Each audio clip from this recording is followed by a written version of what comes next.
So, hi guys. Ako nga pala si Mami Jessa. Mami ni Baby. So, ito guys.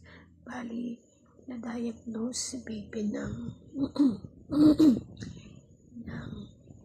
HFMD, which is hand, foot, mouth disease. So, ito guys.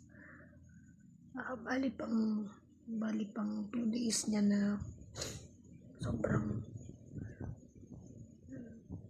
sensitive niya guys, sobrang. So ito, hindi na itsura ko. Ilang days na ako walang tulog kasi hirap siya makatulog. Tapos ang bilis mag-spread nung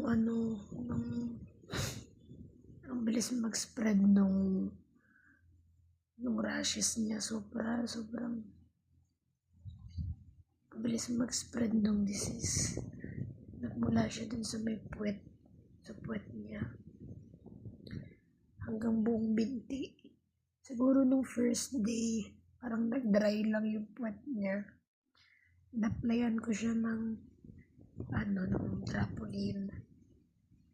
Tapos kinabukasan nagkaroon na siya ng butlig-butlig hanggang kinagabihan, hanggang paan niya na, hanggang sa braso, sa may leg dito, pati sa batok meron. Ang bilis. Sobrang irritable niya kasi pansin ko na ang kati tsaka mabdi.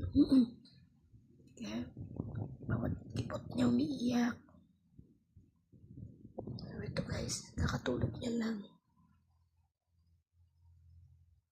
Walang ibang ginawa kundi umiyak. Hindi ko naman alam kung ano nararamdaman niya. Ina-applyan ko siya ng Calmosepine, tapos pinapainom ko siya ng cetirizine. Kasi pumunta kami nag-ER kami kahapon. Nag-ER kami, pero pinauwi rin kami kasi pasigla siya. Tumatakbo-takbo pa nga, pero hindi naman siya nilalagnat. Pero ngayon napapansin ko parang medyo mainit siya. Pinainom ko na ng tempra. Ngayon sabi ng nurse noon, wala daw gamot. Wala daw pwedeng gamot. Paracetamol lang.